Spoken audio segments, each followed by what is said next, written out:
All right, I'm the anal retentive girl and we're on time. Hola, boys and girls. Hey. Hola. Hola, everyone, and welcome to the cafe. Aloha, everybody, and welcome to 2010. Thank you. This is your obnoxious host, Janet Kuypers, and I hope everybody has had a great 2010 so far and everybody had a good break. I'm sure everyone missed the cafe for a couple weeks off there, so you probably wrote a lot, I hope, and you have a lot of good writing there for us. So I want to be able to say Dobro Veche, good evening to everyone. And I have to do an additional thank you to Baki, because if everybody knows how it goes, we have to give a toast to the man who makes this all possible. Thank you, Baki. Nasa Sabe. Everybody down. It's a good drink too. I feel I'm truly honored to be able to be hosting this. I have been here from the start when David Rubin started this up in 1996. And it makes me feel wonderful that I'm actually able to host it and actually be a part of it now after all of these years. And I thank everybody for coming out. I'm sorry I'm a little scratchy on the throat. But I wanted to say, for everybody who is not used to having a microphone, we have a microphone.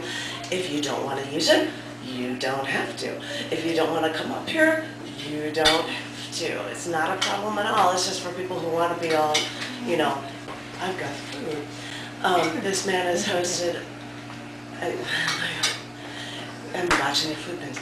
This man has hosted places like Mercury Cafe. He's had Chicago Saturdays at Starbucks. I'm sorry, I'm losing my voice. And right now he is hosting a venue in Logan Square. I love Logan. It's the best thing. At Regina's place is a nice, quiet, quaint little get-together that I believe is once a month. And we're doing a little swap of features because he's a feature this week here and I am a feature this Friday at Regina's place with Vito. Trying to remember the other features. I'm sure that Vito will tell you all about it when he gets up here. But the first things first, we're going to have our open mic. Now, as I said, if you don't want to use a microphone, you don't have to. And we are also going to be running on you're going to have some time to be able to read and read whatever you'd like. Like a lot of other places, we're probably going to have be like, you know, your 5 minutes. So if you want to have a couple short pieces, or if you want to do one long piece, oh, Janet, this might be 6 or 7 minutes. Just let me know and we'll figure it out. That's fine. But it'll probably be one round for everyone, so you can read it. Yeah, I want to talk about myself for 3 minutes and then read a haiku or two. That's fine, no problem at all. So I'm going to read a poem that I only read at, well, Cafe back when David Rubin ran it early. This is a poem that I read forever ago here. So I'm going to read this poem called The Battle at Hand.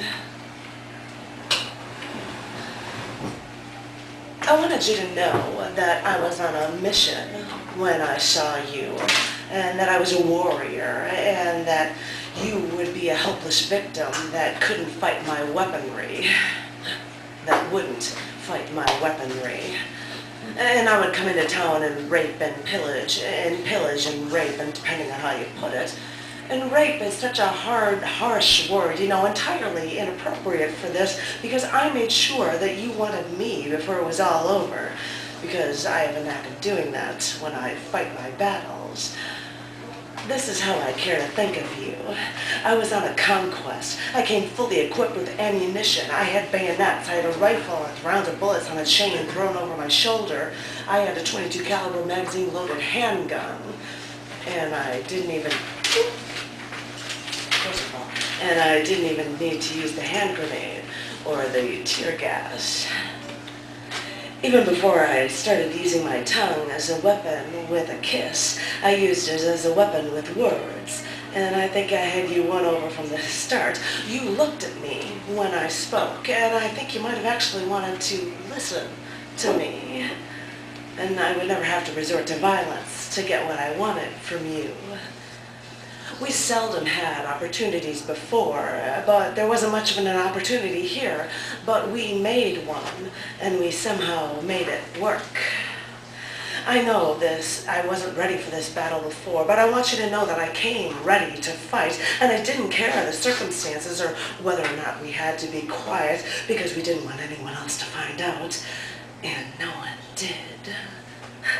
And no, it was not a momentous moment in my life. It was just a moment, a conquest, a battle. And in my own mind, I won the war. People thought that we would never get together, but I know better.